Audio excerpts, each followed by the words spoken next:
37-годишниот Дуле Трајковски од Долно Соње 5 години живеел во објект во кој претходно се чувале свињи.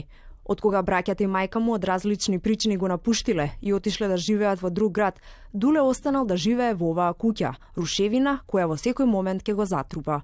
Повлечен во себе, без да ја искаже својата мака, деновите ги минува во целосна темнина, во соба во која освен кревет и малку храна, нема ништо друго.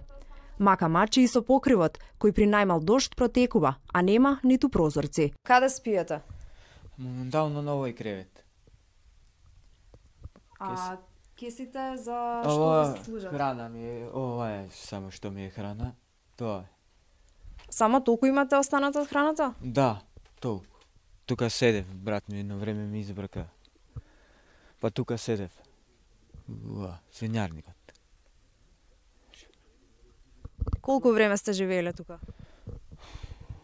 Па, ти кажам, 5-6 години може. Дуле не прима ниту социјална помош. За да не умре од глад, му помагаат неговата стрина и чичко и соседот Николче.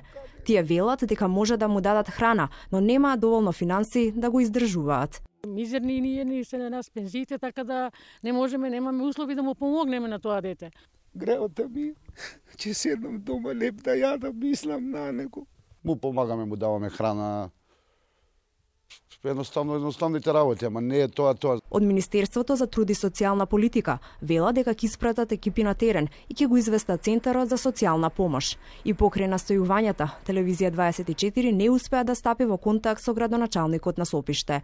До тогаш, Дуле останува да се моли за подобро утре и да се надева дека институциите и хуманите граѓани ќе ја слушнат неговата мака и ќе му помогнат.